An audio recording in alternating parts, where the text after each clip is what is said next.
الحمد لله نحمده ونستعينه ونستغفره ونؤمن به ونتوكل عليه ونعوذ بالله من شرور أنفسنا ومن سيئات أعمالنا من يهده الله فلا مضل له ومن يضلله فلا هادي له ونشهد أن لا إله إلا الله وحده لا شريك له ونشهد أن سيدنا وشفيعنا ومولانا محمدا عبده ورسوله أرسله بالحق بشيرا ونذيرا وصلى الله تعالى على خير خلقه محمد وعلى آله وأصحابه وأزواجه وذرياته وأهل بيته وسلم تسليما كثيرا كثيرا أما بعد قال الله تبارك وتعالى في القرآن المجيد والفرقان الحميد فأعوذ بالله من الشيطان الرجيم بسم الله الرحمن الرحيم قد أفلح من تزكى وذكر اسم ربه فصلى بل تؤثرون الحياة الدنيا والآخرة خير وأبقى إن هذا لفي الصحف الأولى صحف إبراهيم وموسى صدق الله العظيم وبلغنا رسوله النبي الكريم ونحن على ذلك لمن الشاكرين والشاهدين والحمد لله رب العالمين۔ میرے محترم بزرگوں اور اچھے نوجوان ساتھیوں، اسلام کے 12 مہینوں کا اسلامی سال کا 12واں مہینہ ذی الحجہ کی آج پہلی تاریخ ہے، اور ذی الحجہ کی ان 10 دنوں کی اور 10 راتوں کی عظمت اور بڑائی اللہ نے 30ویں پارہ کے سورہ فجر میں بیان کیا ہے۔ اسی مناسبت سے میری آج کی گفتگو کا عنوان ہوگا دعا، قربانی اور ہمارا معاشرہ۔ اس عنوان میں پوری مناسبت ہوگی کہ قربانی کرنے کا حکم ہم کو ملا، کس کی دعا سے ملا، اور قرآن اور حدیث میں دعا کی جو فضیلت بیان ہوئی ہے اور قربانی کا جو حکم محمد رسول اللہ صلی اللہ علیہ وسلم کی امت کو ملا ہے، ہمارا معاشرہ یعنی ہم اور آپ اس پر کہاں تک عمل پیرا ہے۔ اللہ تبارک تعالیٰ نے ذی الحجہ کے 10 راتوں کی قسم کھائی ہے، اور سورہ فجر کی ابتدا بھی اللہ کے ان قسمیہ باتوں سے شروع ہوتی ہے۔ والفجر ولیال عشر والشفع والوتر واللیل اذا یسر، قسم ہے مجھے صبح کی روشنی کی اور ذی الحجہ کی 10 راتوں کی۔ ذی الحجہ کا چاند کل نظر آیا، آج ذی الحجہ کی پہلی تاریخ ہے۔ پہلی تاریخ سے لے کر ذی الحجہ کی 10 تاریخ کا جو دن ہے اور جو راتیں ہیں، اس کی اہمیت اور فضیلت پر تمام مفسرین نے بہت ساری حدیثوں کو کوٹ کیا ہے۔ قرآن کی اس آیت کی تشریح میں کہا ہے کہ ذی الحجہ کی پہلی تاریخ سے لے کے 10 تاریخ تک عبادتوں کا ثواب اللہ بڑھا دیتے ہیں، اور ذی الحجہ کی 10 راتوں میں رات کو اٹھ کر عبادت کرنے کا ثواب رمضان المبارک کے لیلۃ القدر کی طرح ہے، لیلۃ القدر کی طرح ہے۔ جس طرح لیلۃ القدر میں کی گئی عبادتوں کا ثواب اللہ کے نزدیک بے حساب ہے، اسی طریقے سے ذی الحجہ کی 10 راتوں میں کی جانے والی عبادتوں کا ثواب اللہ تبارک تعالیٰ اپنے بندوں کو لیلۃ القدر کے ثواب کی طرح عطا کرتے ہیں۔ ذی الحجہ کا جب مہینہ آتا ہے اور ذی الحجہ کی 10 تاریخ خاص طور پر آتی ہے، جس دن ساری دنیا میں مسلمان اللہ کے سامنے اپنی حیثیت کے مطابق قربانی ادا کرتے ہیں، اللہ کے راہ میں قربانی پیش کرتے ہیں، تو ہمارے سامنے نبیوں میں ایک عظیم نبی حضرت ابراہیم علیہ السلام اور ان کے بیٹے حضرت اسماعیل علیہ السلام کا نقشہ سامنے آ جاتا ہے، ان کی تاریخ ہمارے سامنے آ جاتی ہے۔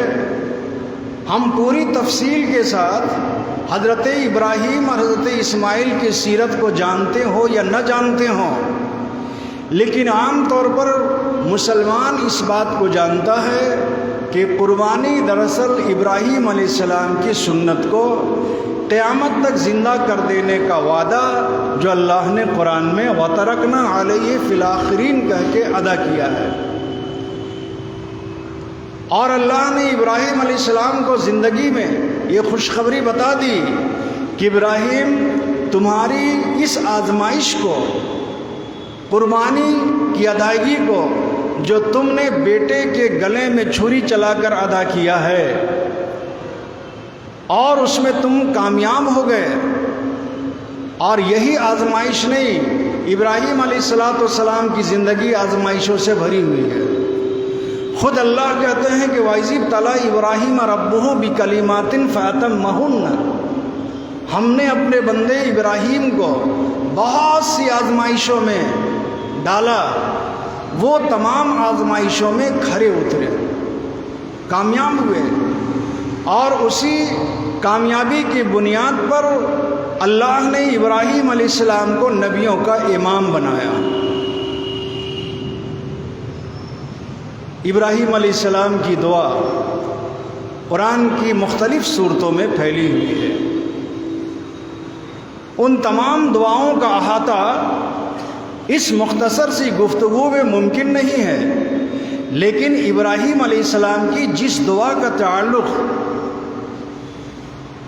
محمد رسول اللہ صلی اللہ علیہ وسلم سے ہے اور محمد رسول اللہ صلی اللہ علیہ وسلم کی امت سے ہے، اور محمد رسول اللہ صلی اللہ علیہ وسلم پر نازل ہونے والی آخری کتاب قرآن سے ہے، یہ دراصل ابراہیم علیہ السلام کی دعا کا نتیجہ ہے۔ آقا صلی اللہ علیہ وسلم کی پیدائش سے 5000 سال پہلے حضرت ابراہیم علیہ السلام نے جہاں اپنے بارے میں، اپنی اولاد کے بارے میں، بیت اللہ کو آباد کرنے کے بارے میں، مکہ کی محبت دلوں میں ڈال دیے جانے کے بارے میں، مکہ کے باشندوں کو پھلوں کا رزق دیے جانے کے بارے میں دعا کیا، بیت اللہ کی تعمیر بیت اللہ کی تعمیر مکمل کر لینے کے بعد اس عمل کی قبولیت کے بارے میں دعا کیا۔ وہیں خاص دعا یہ کی، ربنا وابعث فیہم رسولا من انفسہم یتلو علیہم آیاتک ویعلمہم الکتاب والحکمت ویزکیہم انک انت العزیز الحکیم۔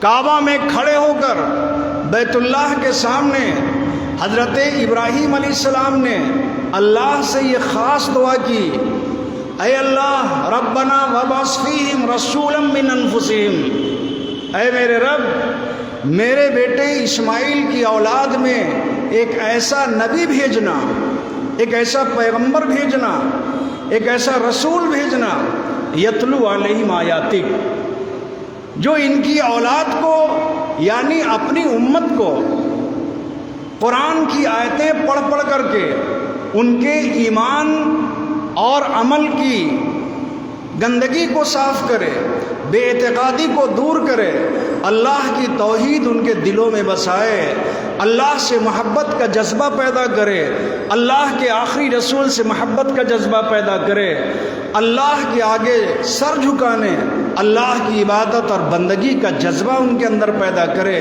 یتلو علیہم آیاتی، وہ آخری نبی اپنی امت کے سامنے آپ کی آیتوں کی تلاوت کرے، وَيُزَكِّيهِمْ، اور ان کے دلوں کو صاف کرے، ان کی نیتوں کو صاف کرے۔ ایک خدا ہو کے بجائے سینکڑوں خداؤں سے ہونے کا یقین، اس گندگی کو صاف کرے۔ وَيُعَلِّمُهُمُ الْكِتَابَ وَالْحِكْمَةَ، اور اللہ کے آخری کتاب میں بیان کی گئی باتوں کو وہ اپنی امت کے سامنے کھول کر بیان کرے۔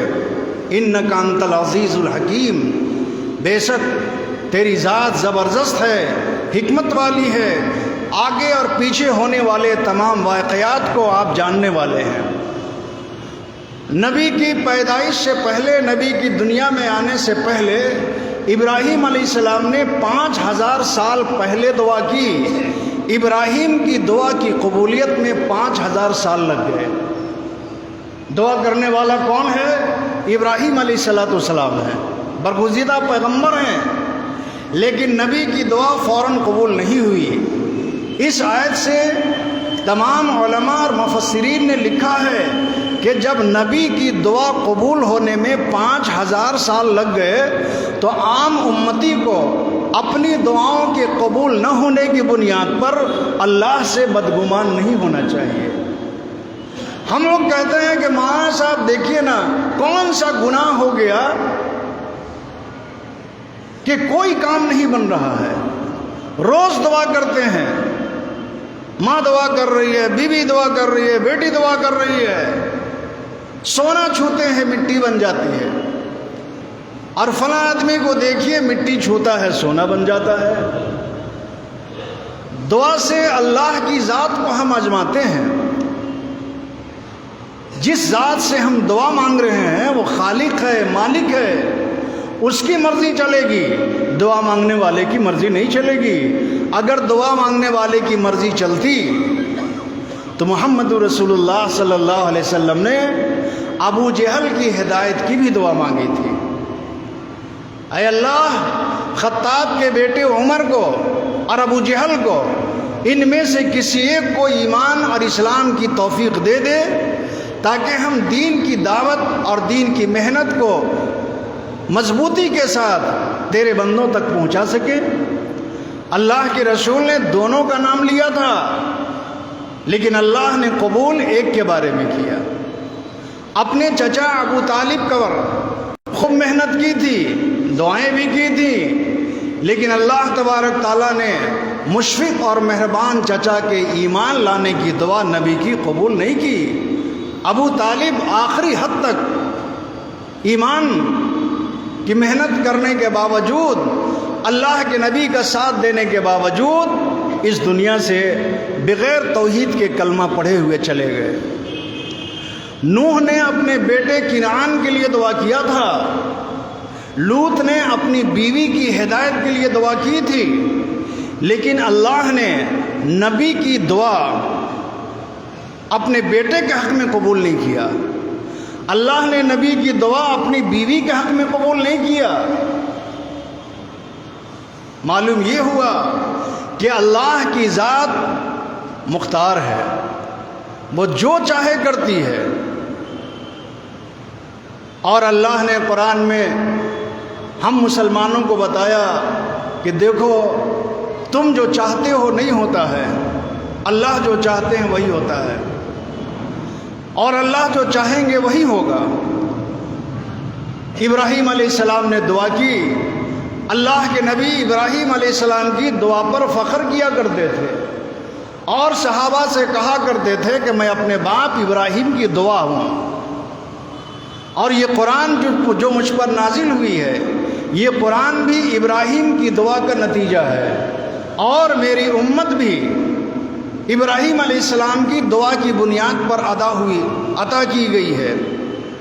اسی لیے اللہ کے نبی جناب محمد رسول اللہ صلی اللہ علیہ وسلم نے اپنی ایک حدیث میں کہا کہ اب دعا مخ العبادہ، تمام عبادتوں کا مغز، تمام عبادتوں کا نچوڑ، تمام عبادتوں کا خلاصہ دعا ہے۔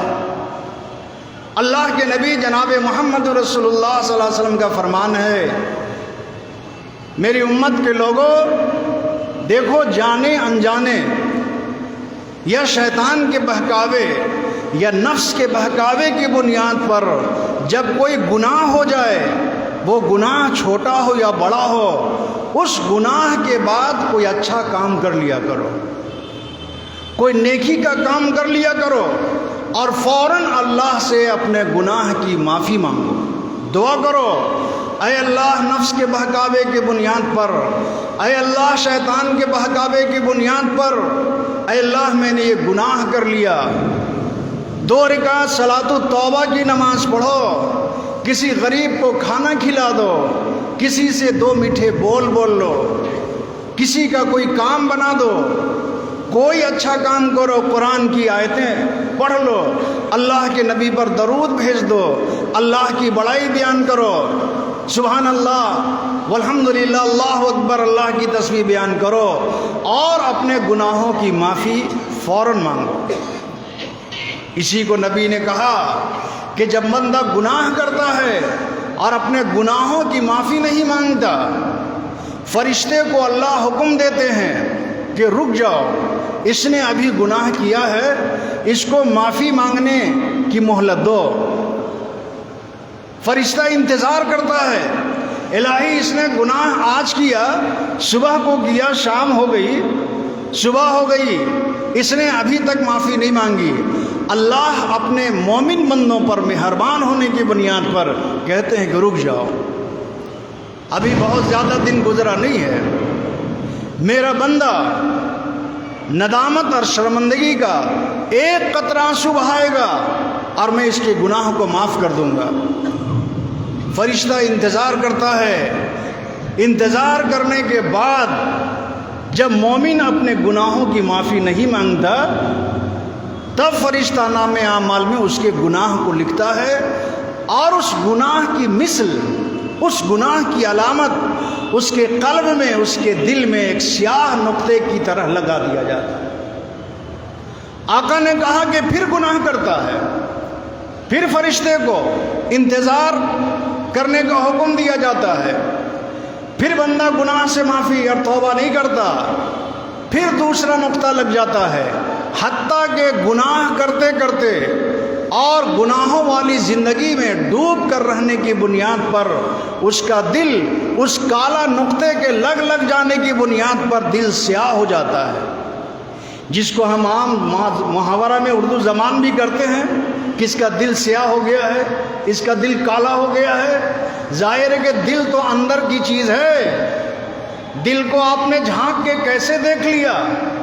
دل تو کئی پردوں کے اندر ہے، لیکن آدمی کی حرکتوں کی بنیاد پر، ان کے برے اعمال کی بنیاد پر، اس کی گندی زبان کی بنیاد پر، اس کے گندے کیریکٹر اخلاق کی بنیاد پر، اور اس میں کوئی تبدیلی نہیں دکھنے کی بنیاد پر ہم جیسے انسان ایک دوسرے کے بارے میں کہتے ہیں اس کا دل سیاہ ہو گیا، حرام کھاتے کھاتے اس کا قلب سیاہ ہو گیا، جھوٹ بولتے بولتے اس کا قلب سیاہ ہو گیا۔ اللہ کے نبی نے کہا کہ گناہ کرتے کرتے جب بندہ اللہ سے معافی اور توبہ نہیں کرتا، دعا نہیں کرتا، تو اس کا دل سیاہ ہو جاتا ہے۔ قرآن میں اسی کو 2 جگہ اللہ نے کہا، کلا بل ران علی قلوبہم ما کانوا یکسبون۔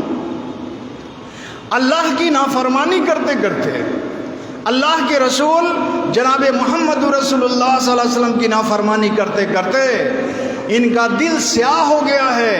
اب ان کے اوپر کسی واعظ و نصیحت، کسی تبلیغ، کسی سمجھانے بجھانے کا کوئی فائدہ نہیں۔ یہ ایک کان سے سنتا ہے اور دوسرے کان سے اڑا دیتا ہے۔ تو آقا نے کہا کہ دعا مخ العبادہ، دعا تمام عبادتوں کا مغز ہے۔ قدم قدم پر اللہ کے نبی کی دعائیں مسنون دعاؤں کی کتابوں میں جمع کر دیا ہے لوگوں نے۔ مومن کا کوئی عمل اور کوئی قدم ایسا نہیں ہے جس میں اللہ کے نبی نے بغیر دعا کے اٹھنے کی تعلیم دی ہو۔ مسجد میں داخل ہو رہے ہیں تو نبی نے بے خیالی میں داخل ہونے سے منع کیا ہے اور کہا کہ نہیں، پورے دھیان کے ساتھ کہ تم کسی دکان میں، کسی مارکیٹ میں، کسی مال میں، تم اپنے گھر میں داخل نہیں ہو رہے ہو، بلکہ جہاں داخل ہو رہے ہو یہ کسی عام انسان کا گھر نہیں ہے، کسی امیر، کسی وزیر، کسی منتری کا گھر نہیں ہے، بلکہ یہ اللہ کا گھر ہے۔ مساجد اللہ، یہ مسجدیں اللہ کا گھر ہیں۔ اس کی چوکھٹ پر پہلا قدم رکھتے ہوئے نبی نے دعا سکھائی اور کہا کہ دعا پڑھ کے اندر جاؤ، اللہم افتح لی ابواب رحمتک، اے اللہ اپنی رحمت کے دروازے اس گھر میں داخل ہو رہا ہوں، میرا اس گھر کے اندر رہنا تیری رحمتوں میں ڈوب جانے کے برابر ہو، اے اللہ اپنی رحمت کے دروازے مجھ پر کھول دے۔ رحمت کے دروازے کھول دے کے کیا معنی ہیں؟ کہ میں جس مقصد کے لیے مسجد میں جا رہا ہوں، جس غرض کے لیے مسجد میں جا رہا ہوں، جس نیت سے میں مسجد میں جا رہا ہوں، اے اللہ ہماری ان نیتوں میں برکت عطا فرما، ان اعمال کو قبول کر لے۔ میں مسجد نماز پڑھنے کے لیے جا رہا ہوں۔ مسجد میں تو دو طرح کے لوگ آتے ہیں۔ مسجد میں تو وہ لوگ بھی داخل ہوتے ہیں جن کو لگا کہ کہیں پر استنجا نہیں کر سکتے ہیں تو استنجا کرنے کے لیے مسجد میں آتے ہیں۔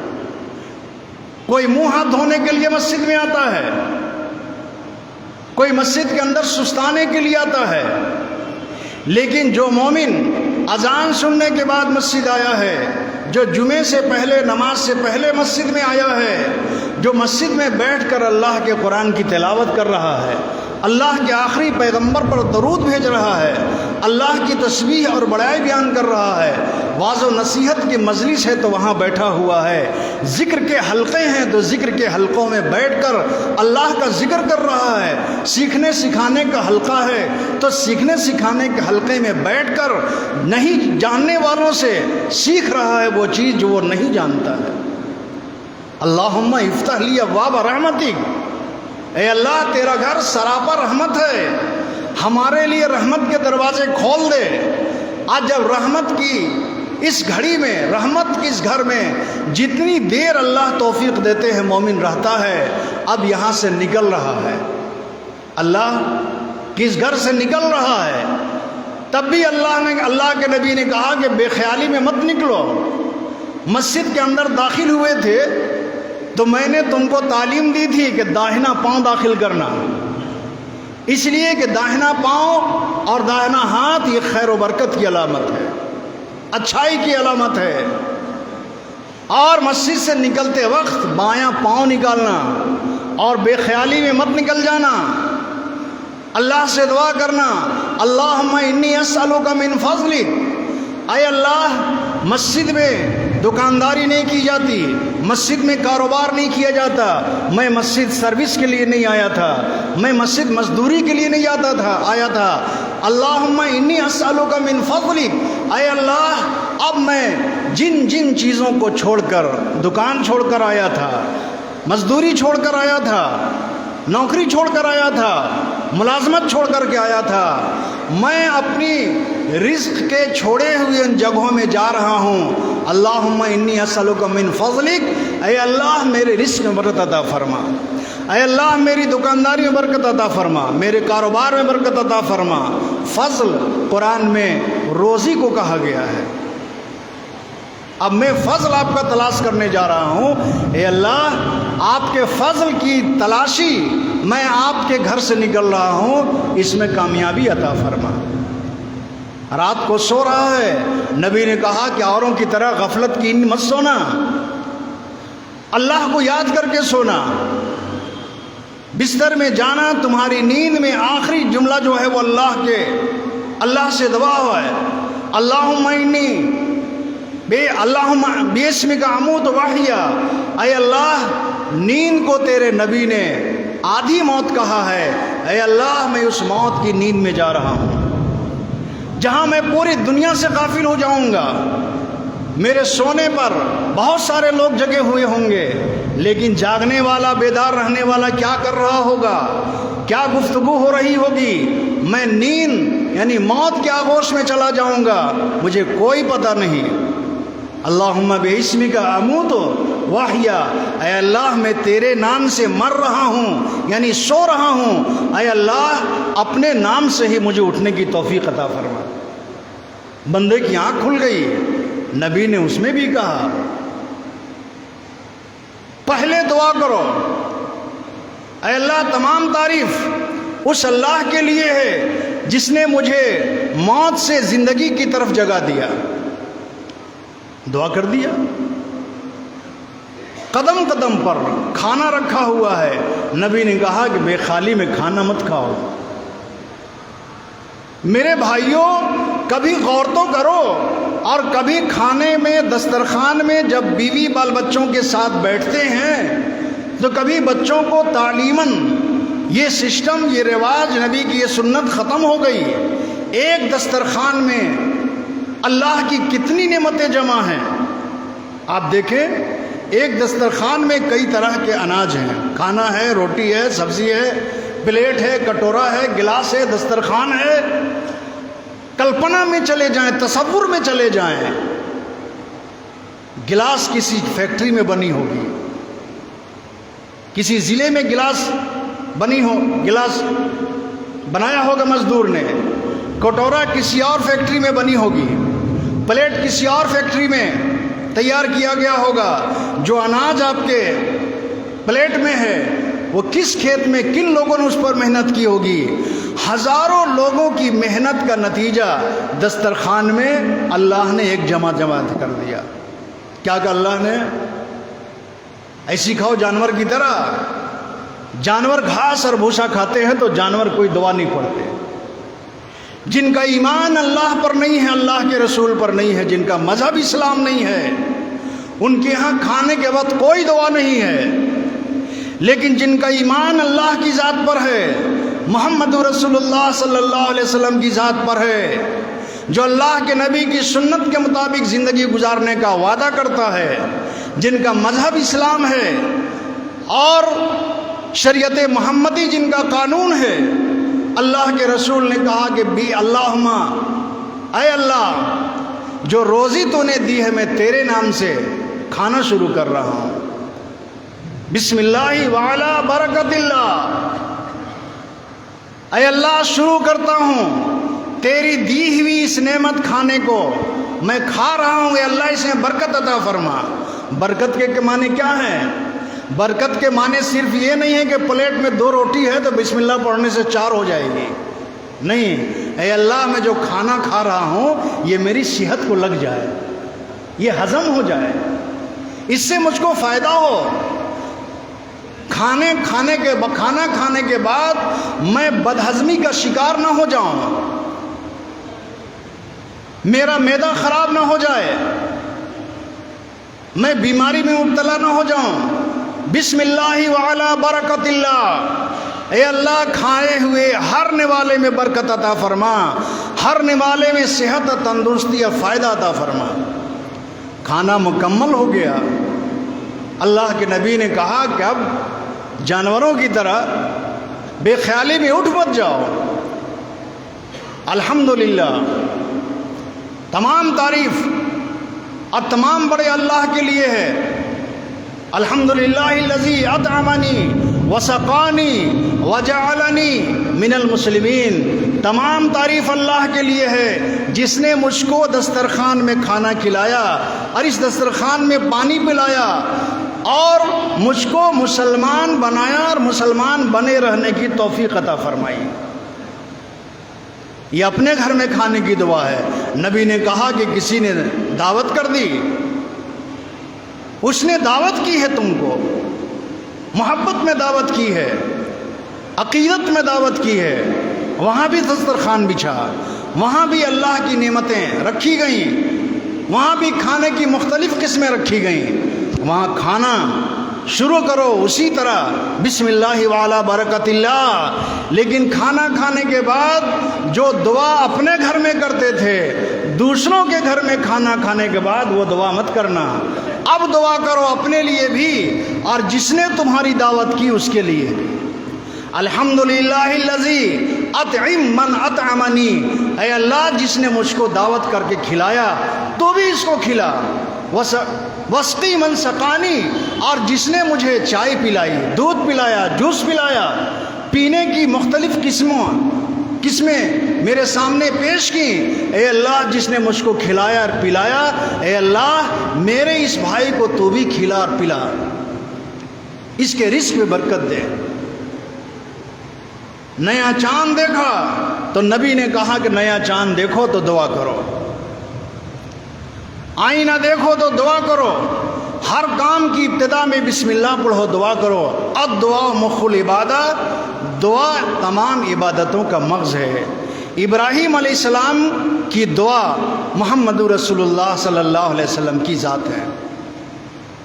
اللہ تبارک تعالیٰ نے ابراہیم اور اسماعیل دونوں باپ بیٹے کے عمل کو اتنا قبول کیا کہ ابراہیم علیہ السلام اور اسماعیل علیہ السلام کے کیے ہوئے عمل کو بعد میں آنے والے تمام نبیوں کی شریعت کا حصہ بنا دیا۔ قربانی اللہ نے قبول کیا اور کیا کہا؟ وَتَرَكْنَا عَلَيْهِ فِي الْآخِرِينَ، اے ابراہیم میں تیرے اس قربانی کو، اے اسماعیل میں تمہاری اس جذبے کو قیامت تک کے انسانوں پر باقی رکھوں گا۔ دنیا میں کوئی نبی ایسا ابراہیم علیہ السلام کے بعد نہیں آیا جس نبی کی شریعت میں قربانی واجب نہ رہی ہو، جس نبی کی شریعت میں حج میں کیے گئے ارکان فرض اور واجب نہ ہو۔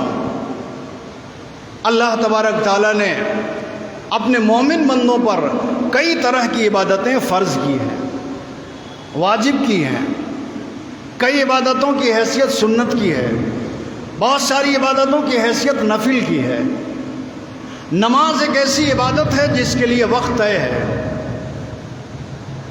کوئی مہینہ اس کے لیے طے نہیں ہے، کوئی دن اس کے لیے طے نہیں ہے۔ فرض نماز ان الصلاۃ کانت علی المؤمنین کتابا موقوتا، وقت کی پابندی کے ساتھ ہر مومن بالغ مرد عورت پر نماز فرض ہے۔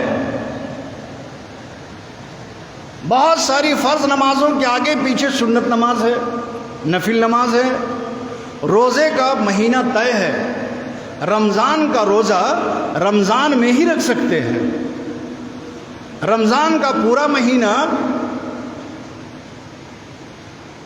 پورے مہینے کا روزہ رمضان کے مہینے میں ہی فرض ہے، دوسرے مہینے میں رمضان کا روزہ فرض نہیں ہے۔ رمضان کا روزہ کسی وجہ سے چھوٹ جائے تو قضا روزہ جب چاہے رکھ سکتے ہیں، لیکن کچھ عبادتیں ایسی ہیں کہ اس کے لیے اللہ نے مہینہ طے کر دیا ہے اور مہینے میں ایک تاریخ طے کر دی ہے اور جگہ بھی طے کر دیا ہے۔ اس کے علاوہ دوسرے مہینے میں اخلاص کے ساتھ، للہیت کے ساتھ، پورے خلوص کے ساتھ اگر وہ عمل کیا جائے گا تو وہ عمل قبول نہیں ہوگا، وہ عمل قبول نہیں ہوگا۔ حج صاحب حیثیت مسلمان پر حج فرض ہے، لیکن حج کے جتنے ارکان ہیں طواف زیارت کو چھوڑ کر کے وہ حرم خانہ کعبہ کے اندر نہیں ہے، وہ سب خانہ کعبہ سے آؤٹ سائڈ ہے۔ میدان عرفات کعبہ سے آؤٹ سائڈ ہے، منا اور مزدلفہ کعبہ سے آؤٹ سائڈ ہے، جہاں شیطان کو کنکری مارتے ہیں کعبہ سے آؤٹ سائڈ ہے، کعبہ سے بالکل کنارے ہے، مسجد حرام سے بالکل کنارے ہے، میدان عرفات کعبہ سے بالکل کنارے ہے۔ لیکن حج کے ارکان، حج میں جو چیزیں فرض ہیں وہ انہی مقام پر ہے، اور حج شروع ہوتا ہے ذی الحجہ کی 8 تاریخ سے لے کے 12 تاریخ تک، 4 دن حج کے ہیں۔ حج سے بہت پہلے حاجی چلے گئے، خانہ کعبہ میں ہے، مدینہ میں ہے، لیکن جیسے ہی حج کا دن قریب آئے گا سارے حاجی 8 تاریخ کو منا چلے جائیں گے۔ ظہر کی نماز سے پہلے پہلے تمام حاجیوں کو منا چلے جانا ہے۔ حکم کیا ہے؟ کہ 8 تاریخ کی ظہر کی نماز، عصر کی نماز، مغرب کی نماز اور عشاء کی نماز، اور ذی الحجہ کی 9 تاریخ کی فجر کی نماز، یعنی 5 نمازیں مینا میں پڑھنا ہے۔ مینا کیا ایک میدان ہے، آج خیمہ لگا ہوا ہے، کسی زمانے میں جنگل تھا۔ 8 تاریخ کو حاجی مینا جاتے ہیں، کوئی کام نہیں ہے سوائے 5 وقت نماز پڑھنے کے۔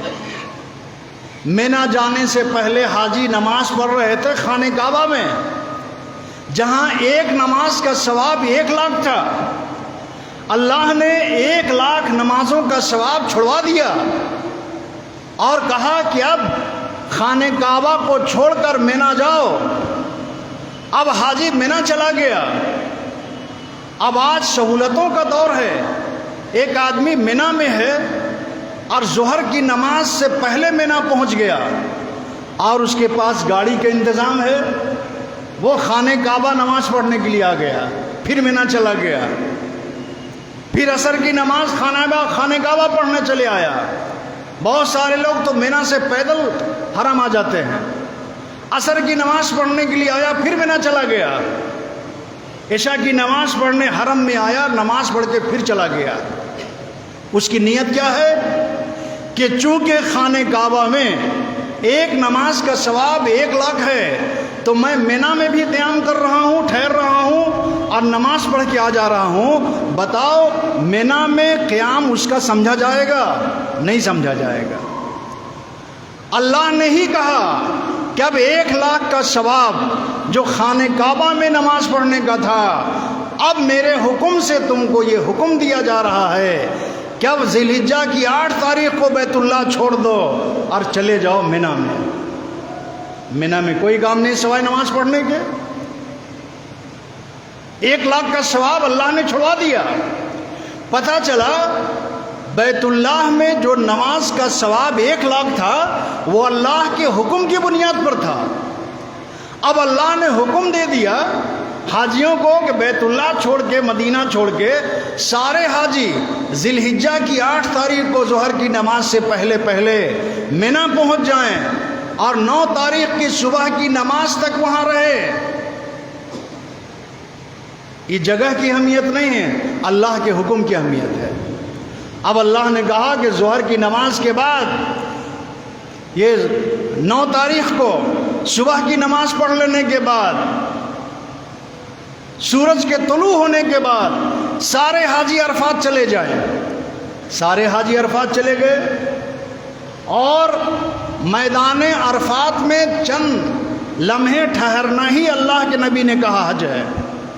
اب اور ایک مسلمان 359 دن میدان عرفات میں رہتا ہے اور ذی الحجہ کی 9ویں تاریخ کو میدان عرفات میں نہیں رہتا ہے، تو وہ حاجی کہلائے گا؟ نہیں کہلائے گا۔ پتہ چلا کہ ایک مسلمان میدان عرفات میں 359 دن تھا، تو 359 دن میدان عرفات میں رہنے اور نماز پڑھنے اور قرآن پڑھنے کی بنیاد پر وہ حاجی نہیں کہلائے۔ لیکن ذی الحجہ کی 9 تاریخ کو وہ چند لمحے کے لیے میدان عرفات میں رکا، اس کا حج ہو گیا، اس کا حج ہو گیا۔ مزدلفہ میں سارے سال رات گزار لے، لیکن مزدلفہ کے میدان میں پورے سال گزار دے رات، لیکن مزدلفہ کی رات 9ویں تاریخ کی رات کو نہیں گزارے گا تو حج کا رکن ادا نہیں ہوگا۔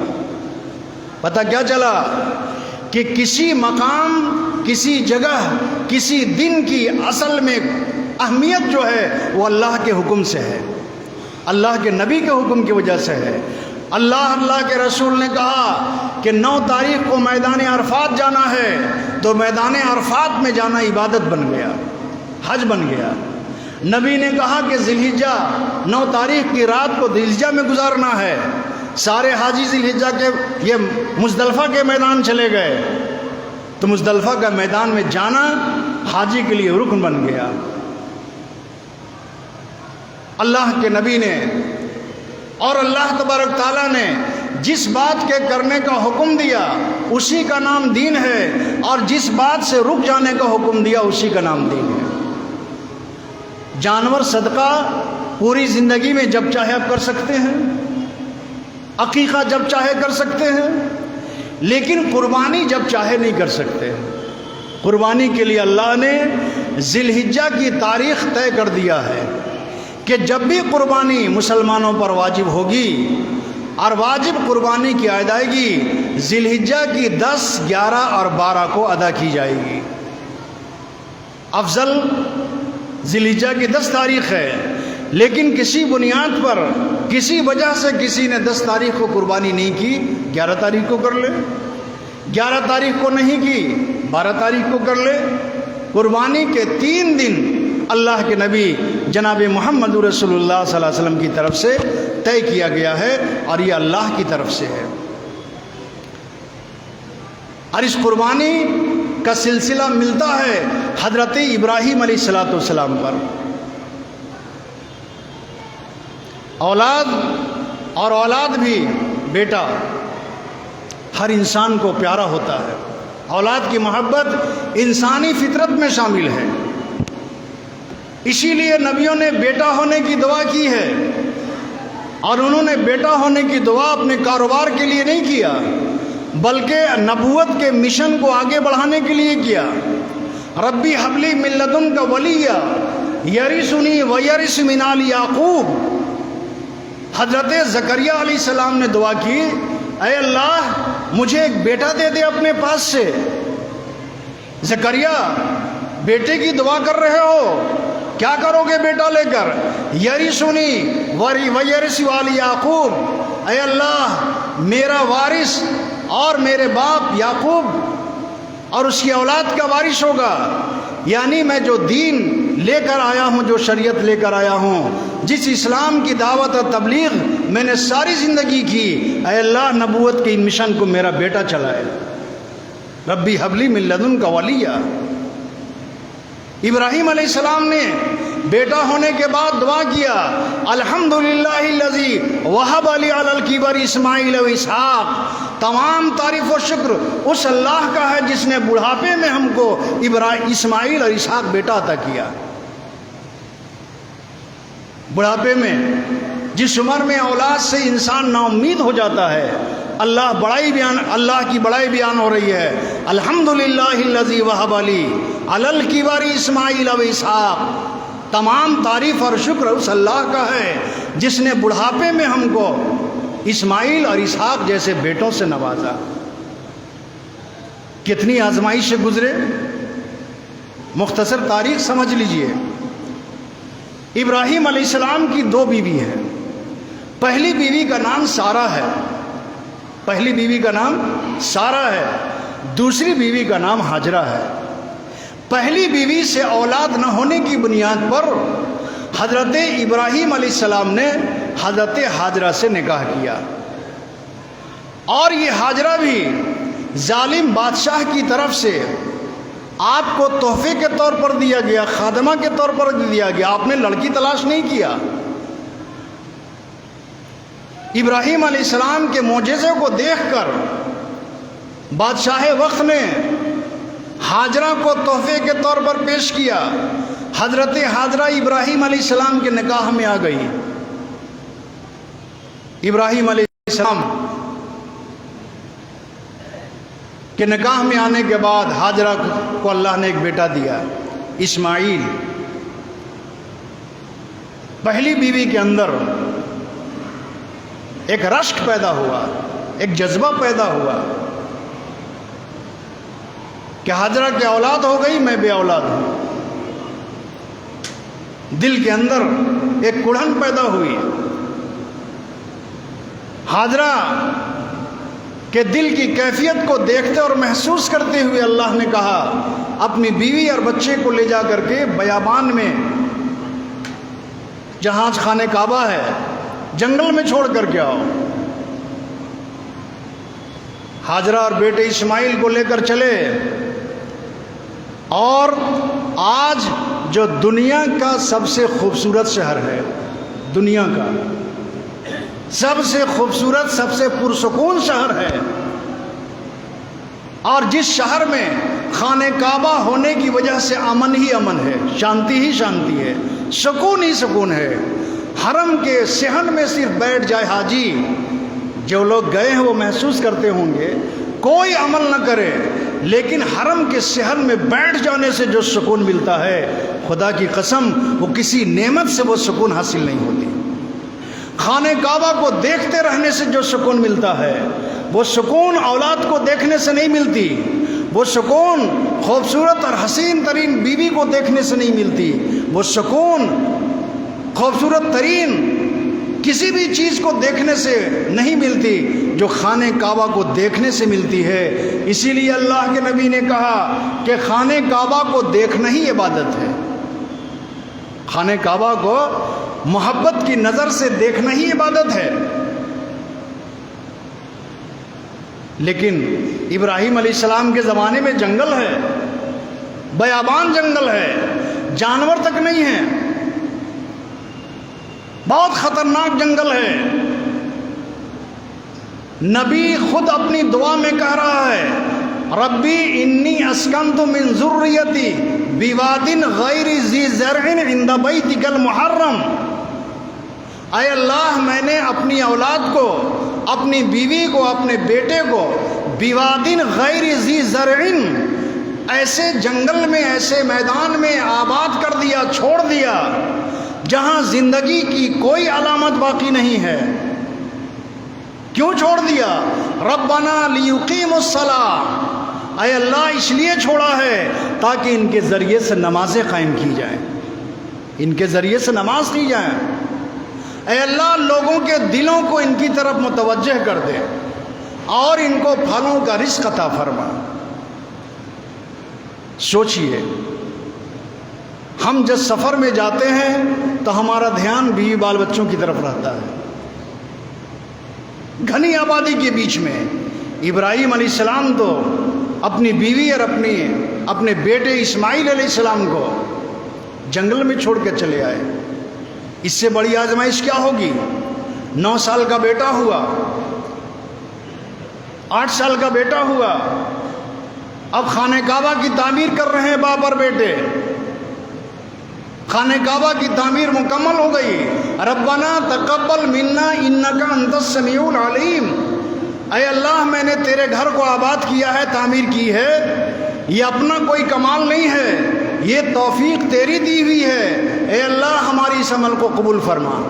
ربنا تقبل منا، اے اللہ ہم باپ بیٹے کے عمل کو قبول فرما، انک انت السمیع العلیم، دعاؤں کا سننے والا بھی تو ہے، اور کس نیت سے دعا مانگ رہا ہے بندہ اس کو جاننے والا بھی تو ہے، کون دل کی گہرائی سے دعا مانگ رہا ہے اور کون ریاکاری اور مکاری کی وجہ سے دعا مانگ رہا ہے۔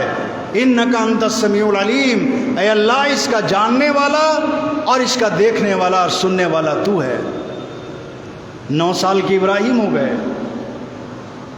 اب ابراہیم علیہ السلام کو حکم جبرائیل کے ذریعے سے نہیں ہے، کسی فرشتے کے ذریعے سے نہیں ہے، خواب کے ذریعے سے ہے۔ نبیوں کا خواب بھی وہی ہوتا ہے۔ 7ویں تاریخ کو خواب دیکھا، ابراہیم میری راہ میں صدقہ کرو، 1 اونٹ ذبح کر کے غریبوں کو کھلا دیا۔ 30 تاریخ کو خواب دیکھا، 8ویں تاریخ کو ابراہیم میری راہ میں صدقہ کرو، 1 اونٹ ذبح کر کے غریبوں کو تقسیم کر دیا۔ 9ویں تاریخ کو خواب دیکھا کہ ابراہیم میری راہ میں صدقہ کرو، 100 اونٹ اللہ کی راہ میں صدقہ کر دیا۔ 10ویں تاریخ یعنی 9ویں کی رات کو خواب دیکھا، ابراہیم میری راہ میں وہ چیز صدقہ کرو جو تمہارے نزدیک سب سے محبوب اور پیاری ہو۔ نام بھی نہیں لیا اسماعیل کا، اسماعیل علیہ السلام کا نام لیے بغیر حضرت ابراہیم سمجھ گئے کہ اللہ نے بیٹے کی قربانی مانگی ہے، کیونکہ اسماعیل سے زیادہ پوری کائنات میں محبوب اور پیاری کوئی چیز نہیں ہے۔ ذی الحجہ کی 10 تاریخ کو صبح صبح حاجرہ کو کہا کہ اس کو نہلا دھلا کے اچھے کپڑے پہنا دو. کہاں جانا ہے؟ ایک بہت بڑے دوست سے ملانے کے لیے لے جانا ہے، اور کمر میں چھری اور رسی باندھ لی، چلے گئے. تھوڑی دیر میں حدیث میں ہے کہ شیطان آیا. ابراہیم علیہ السلام بیٹے کو لے کے چلے گئے. شیطان آیا، بزرگ کی شکل میں آیا، جبہ، داڑھی، عصا. شیطان کو بھی پتا ہے نا کہ اس شکل میں لوگ جلدی دھوکہ کھاتے ہیں، اور اس شکل والے لوگوں کے ایمان کا بڑا بیڑا غرق کرنے میں، اس کا عقیدہ خراب کرنے میں کامیاب ہو جاتے ہیں، اور لوگوں کا یقین بھی ایسے لوگوں پر بہت جلد ہو جاتا ہے. اسی لیے شیطان بزرگ کی شکل بن کر کے آیا، عصا لے کر کے آیا، داڑھی، جبہ، ٹوپی، تسبیح کے ساتھ آیا. اسماعیل کو تلاش کیا، کہاں گئے ہیں؟ اسماعیل نظر نہیں آ رہے. کہا کسی دوست سے ملانے کے لیے لے کے گئے ہیں. شیطان نے اپنے علم کی بنیاد پر کہا کہ ملانے نہیں، ذبح کرنے لے گئے ہیں. ذبح کرنے لے گئے ہیں. شیطان کی علامت جھوٹ بولنا ہے، لیکن کبھی کبھی شیطان بھی سچ بول جاتا ہے. لیکن بہت سے مسلمان ایسے ہیں کہ جھوٹ کے علاوہ کبھی سچ نہیں بولتے، کبھی انہوں نے سچ نہیں بولا. شیطان بھی کبھی کبھی سچ بول جاتا ہے. آج شیطان نے حاجرہ کے سامنے سچ اگل دیا کہ بیٹے کو ذبح کرنے لے گئے ہیں. جیسے ہی حاجرہ کو معلوم ہوا، انہوں نے کنکری پھینک کر کے ماری. اسی لیے آج بھی جو پیلر ہے، چھوٹا پیلر، وہ حضرت حاجرہ کے کنکری مارنے کی جگہ ہے. چھوٹے شیطان کو جو کنکری مارتے ہیں، پھر بیچ والے شیطان کو، پھر بڑے شیطان کو. اللہ تبارک تعالیٰ نے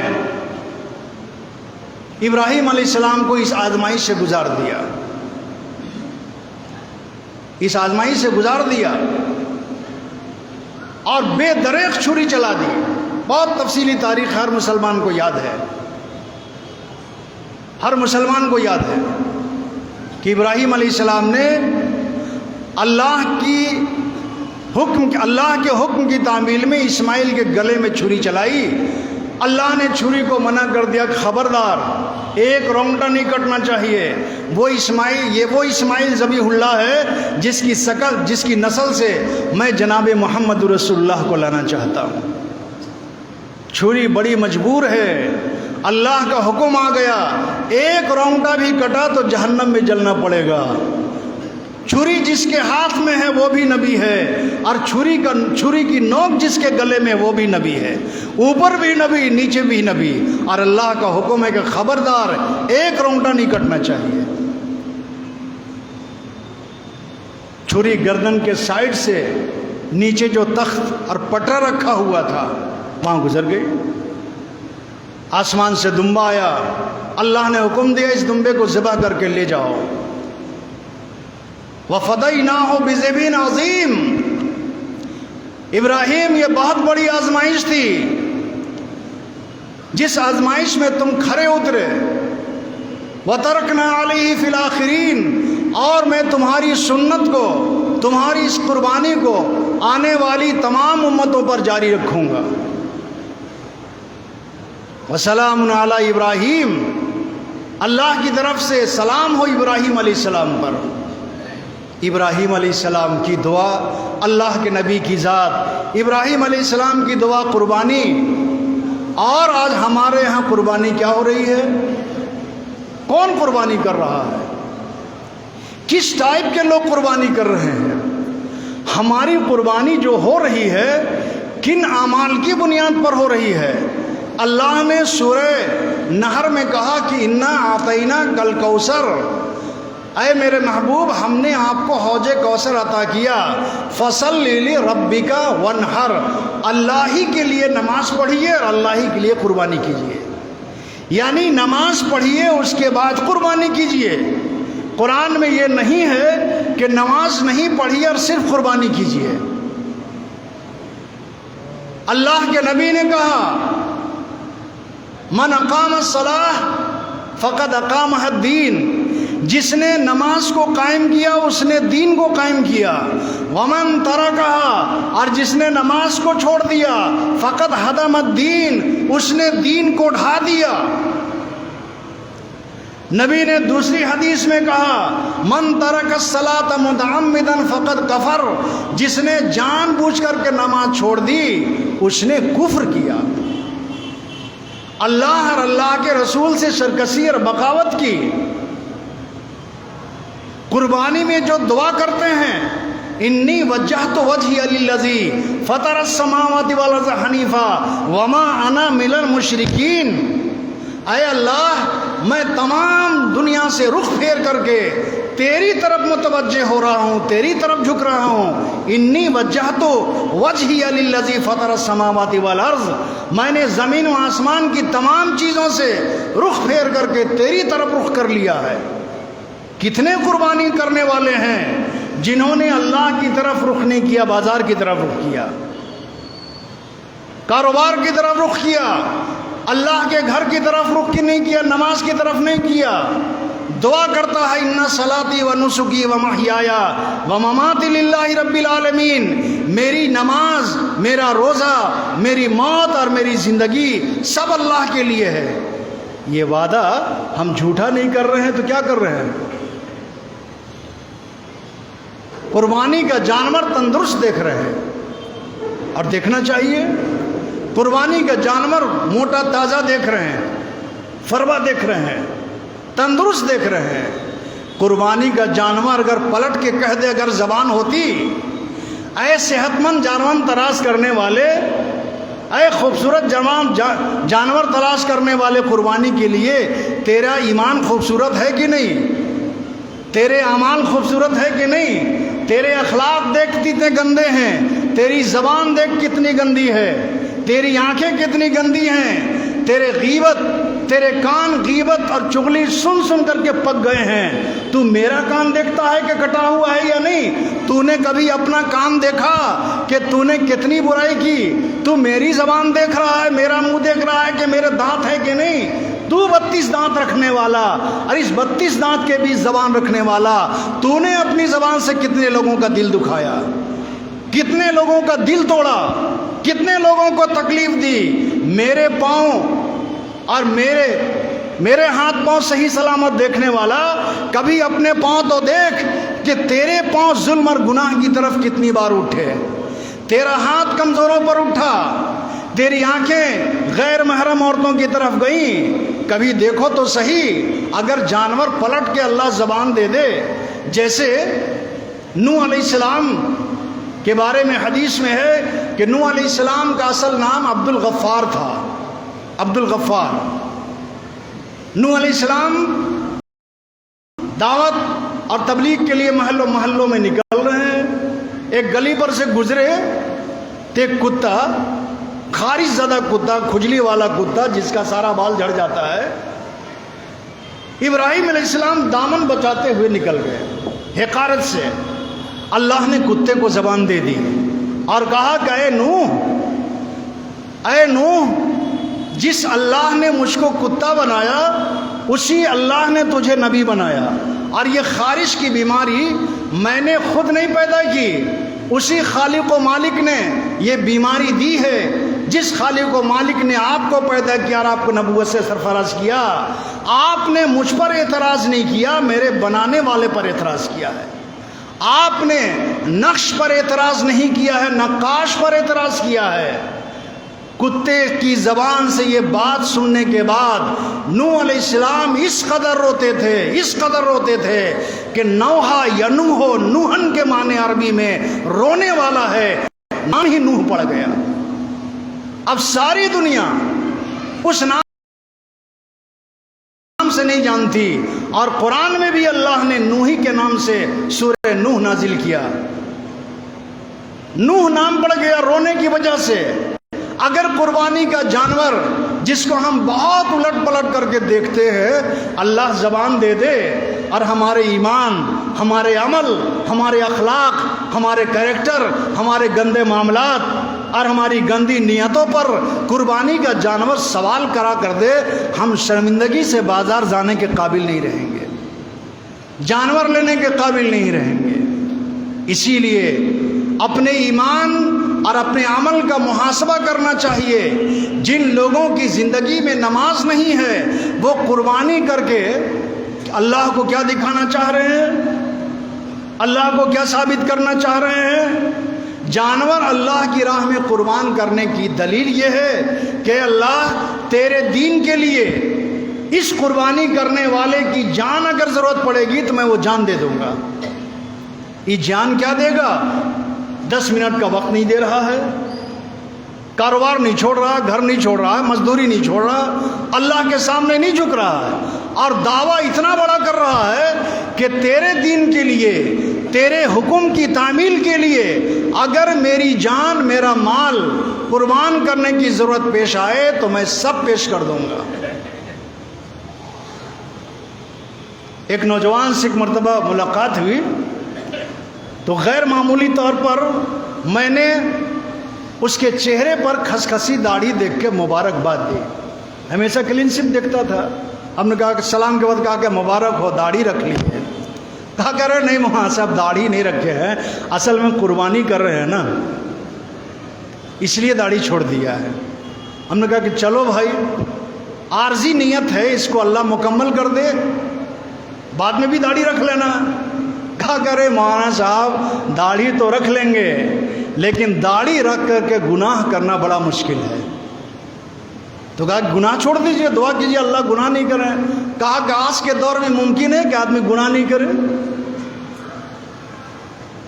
یاد رکھیے، ذی الحجہ کا چاند نظر آنے کے بعد جن لوگوں پر قربانی واجب ہے یا جو لوگ قربانی کرنے کی نیت سے جانور خرید لیے ہیں یا خریدیں گے، قربانی کرنے کا ارادہ ہے، اللہ کے نبی نے کہا کہ اپنا بال مت کٹوانا، سر کا بال، ناخن مت کٹوانا۔ کیوں؟ اس لیے کہ ذی الحجہ کے مہینے میں حج فرض ہے۔ وہ جو حاجی ایک ڈریس پہنا ہوا ہے، اللہ نے ایک ڈریس دیا حج کا کہ دنیاوی ڈریس، کرتا پاجامہ، لنگی، پینٹ شرٹ اتار کر کے بنا سلا ہوا یونیفارم اللہ نے پہنا دیا، بال بکھرے ہوئے ہیں، چہرے کی کوئی صفائی نہیں، دیوانگی کے ساتھ اللہ کی راہ میں حج کرنے کے لیے نکلا ہے۔ اللہ حج سے لوٹنے کے بعد اس کو ایسا کر دیتے ہیں جیسے آج اپنی ماں کے پیٹ سے پیدا ہوا ہے۔ تو اللہ اتنے مہربان ہیں اپنے بندوں پر کہ جن لوگوں پر حج فرض نہیں ہے اللہ ہی نے ان کو غریب بنایا ہے، لیکن حج کی اہمیت اور حج کی فضیلت کے پیش نظر اللہ بھی اپنی رحمت اور برکت سے ان کو محروم نہیں کرنا چاہتے ہیں۔ کہتے ہیں کہ تھوڑی سی دیوانگی کیفیت تم بھی اپنے پر پورا کر لو، تم بھی اپنے بال دیوانوں کی طرح رکھو، مت کاٹو، ناخن مت کاٹو۔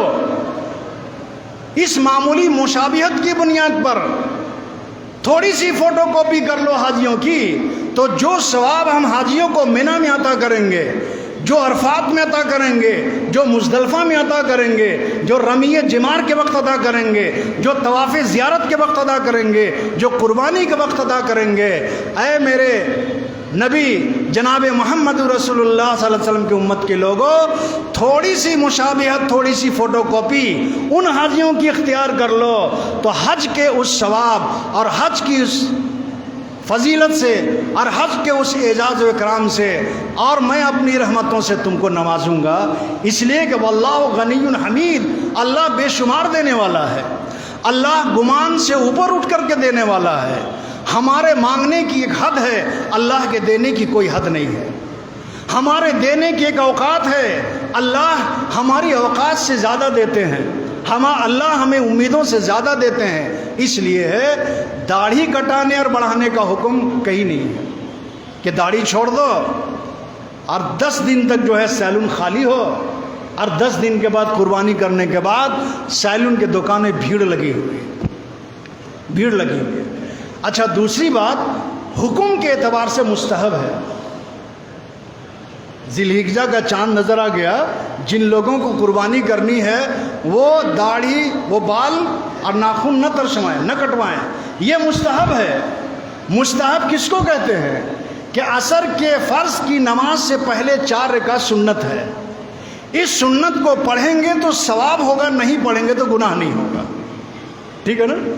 کسی کے ناخن بہت بڑھے ہوئے ہیں اور ٹھیک ہی ذی الحجہ کا چاند نظر آ گیا، خراب لگ رہا ہے، خراب لگ رہا ہے، اگر وہ ناخن کٹوا لیتا ہے تو اس کو کوئی گناہ نہیں ہوگا۔ بال بڑھے ہوئے تھے، بال کٹوانا تھا لیکن بے خیالی میں نہیں کٹا سکا کہ ذی الحجہ کا چاند نظر آ گیا، اگر وہ کٹوا لیتا ہے تو گنہگار نہیں ہوگا، لیکن خدا کی قسم اس کی پابندی اور اس کا احترام فرض نماز سے زیادہ ہو رہا ہے، فرض نماز سے زیادہ ہو رہا ہے، روزہ فرض سے زیادہ ہو رہا ہے، حج اور قربانی سے زیادہ ہو رہا ہے جو مستحب ہے۔ باڑھی اور بال اور ناخن چھوڑنے والا، نہیں کٹوانے والا نماز چھوڑ رہا ہے، مستحب کو پکڑے ہوا ہے، فرض کو چھوڑے ہوا ہے۔ یہ اللہ کے ساتھ دھوکہ اور بے ایمانی ہے کہ نہیں؟ یخادعون اللہ والذین آمنوا، ایسے لوگ اللہ کو اور ایمان والے کو دھوکہ دینا چاہتے ہیں۔ وما یخدعون الا انفسهم وما یشعرون، ایسے لوگ اللہ کو دھوکہ نہیں دے رہے، اپنے آپ کو دھوکے میں ڈال رہے ہیں۔ اللہ دھوکہ نہیں کھا سکتا۔ اسی لیے میرے اچھے دوستو، اپنے ایمان، اپنے عمل، اپنی قربانی کا محاسبہ کریں، دعا کریں اور ہر وقت دعا کریں۔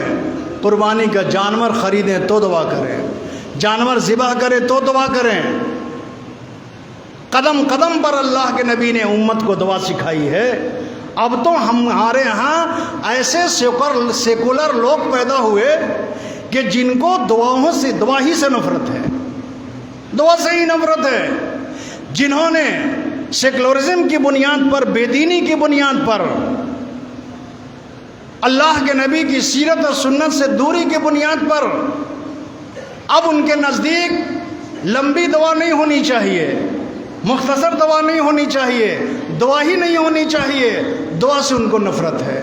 اور ایک بات یاد کہہ رہا ہوں، مسئلہ بتا دے رہا ہوں، اگر کسی مسلمان کو، اگر کوئی مسلمان اپنے امام کی غیبت کرتا ہے، اپنے امام کی برائی بیان کرتا ہے اور اس کے پیچھے نماز بھی پڑھتا ہے، تو علل اعلان کہتا ہوں کہ اس غیبت کرنے والے، امام کی برائی بیان کرنے والے، اس عالم کو نیچا دکھانے والے، اس عالم کو رسوا کرنے والے کے پیچھے اس کی نماز نہیں ہوگی۔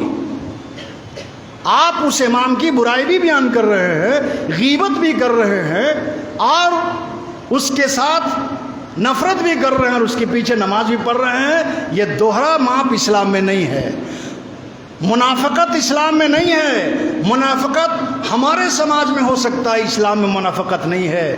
امام سے محبت رکھنی ہوگی، جس عالم کے پیچھے نماز پڑھتے ہیں اس عالم سے محبت رکھنی ہوگی، عقیدت رکھنی ہوگی۔ ہاں، اگر کسی مسئلے میں اختلاف ہو جائے تو اختلاف کا حق ہے، آپ اس سے بات کر سکتے ہیں کہ مولانا صاحب فلاں مسئلہ آپ نے بیان کیا تھا، سمجھ میں نہیں آئی، لیکن ہوٹل میں، پان دکان میں، فیس بک میں، واٹس ایپ میں ایک دوسرے کی غیبت ہو رہی ہے، علماء کی توہین کی جا رہی ہے، دعا سے نفرت کا اظہار کیا جا رہا ہے۔ بے دین اور ناستک قسم کے لوگ اگر دعا پر سوال کھڑا کرتے ہیں تو ہم کو کوئی اعتراض نہیں ہے اور کسی مسلمان کو کوئی تعجب نہیں ہے، لیکن جو دیندار کہے جاتے ہیں، جو نمازی ہیں، جو اچھے خاصے مسلمان ہیں، اگر ان کو دعاؤں سے نفرت ہے، علماء سے نفرت ہے، تو اپنے ایمان کا محاسبہ کریں۔ بڑے بڑے علماء نے کہا، بڑے بڑے محدثین نے لکھا کہ علماء سے نفرت، بغض، عداوت عجب نہیں کہ آخری وقت اس کو کلمہ سے محروم کر لے، اس کا خاتمہ ایمان پر نہیں ہو۔ ہم نے معمولی سمجھا ہے، مذاق نہیں ہے۔ جس کے سینے میں قرآن ہے، جو حافظ قرآن ہے، فطری طور پر اس کا ادب و احترام ہمارے دل میں آ جاتا ہے۔ کیوں؟ اللہ کا قرآن اس کے سینے میں ہے، لیکن قرآن چیر کر دیکھو، اس کے سینے کا ایکس رے کراؤ تو کہیں بھی قرآن کا ایک حرف نہیں ملے گا، نہیں ملے گا نا؟ یقین ہے کہ یہ حافظ قرآن ہے، اس کے ذہن اور دماغ میں قرآن نقش ہے، ایک سرے سے MRI کرنے سے ہم کو قرآن نہیں دکھا، لیکن حافظ قرآن کا ادب اور احترام اللہ کے نبی نے بتایا ہے۔ ہم اس کے خلاف جائیں گے تو ہمارا انجام کیا ہوگا؟ ہمارا انجام کیا ہوگا؟ اسی لیے قربانی ہمیں اللہ اور اللہ کے رسول جناب محمد رسول اللہ صلی اللہ علیہ وسلم کے بتائے ہوئے طریقے کے مطابق اور نماز کی پابندی کے مطابق کرنی چاہیے۔ اللہ تعالیٰ ایمان و عمل کی توفیق عطا فرمائے۔